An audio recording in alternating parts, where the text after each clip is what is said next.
Untuk kontingen pasukan pemenang perdamaian sudah tahap seleksi, kemudian dipimpin oleh Jenderal Bintang 3. Pasukan perdamaian Gaza sudah tahap seleksi, dipimpin Jenderal Bintang 3. Panglima TNI Jenderal TNI Agus Subianto menyatakan, pihaknya sudah melakukan tahapan seleksi untuk mengirimkan pasukan perdamaian ke Gaza melalui kontingen Perserikatan Bangsa-Bangsa, PBB.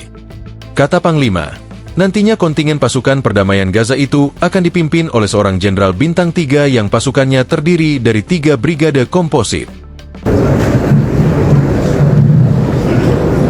Baik, untuk kontingen pasukan pemenang perdamaian sudah tahap seleksi, kemudian rencana dipimpin oleh Jenderal Bintang 3, kemudian di bawahnya ada 3 brigade komposit. Kata Agus Subianto saat ditemui awak media usai rapat kerja dengan Komisi I DPR RI di Kompleks Parlemen, Senayan, Jakarta, Senin, 24 November 2025. Di bawah brigade komposit itu terdiri dari 1 batalion kesehatan, 1 batalion seni konstruksi, kemudian batalion bantuan, ada lagi bantuan mekanis. Sambung Panglima, tak hanya menyiapkan pasukan, Jenderal Agus juga menegaskan, TNI mempersiapkan alat utama sistem senjata, alutsista, untuk nantinya dikirim. Beberapa di antaranya yakni, pesawat Hercules, helikopter hingga kapal rumah sakit apabila nantinya diperlukan untuk memperkuat pasukan.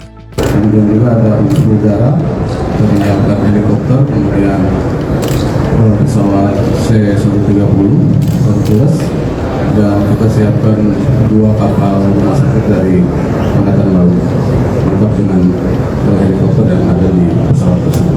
Ucap dia. Agus lantas membeberkan persyaratan utama dalam proses seleksi terhadap pasukan perdamaian. Kata dia, poin paling penting yakni kesehatan fisik maupun psikologis. Untuk rekrutmen pasukan, yang pertama adalah tes kesehatan, tentunya memiliki kesehatan yang baik, kemudian juga fisik yang baik, psikologi juga. Ucap dia, hanya saja, saat ini pasukan dan alutsista tersebut masih disiapkan. Apabila nantinya sudah ada persetujuan dari negara-negara yang terlibat perang dalam hal ini Israel dan Palestina, maka pasukan baru akan dikirim. Kemudian, apabila sudah ada kejelasan, kita akan kirim personil Riki sama pendahulu memastikan situasi kondisi pesawat dan penempatan pasukan di sana. Download Tribun X sekarang, menghadirkan lokal menjadi Indonesia.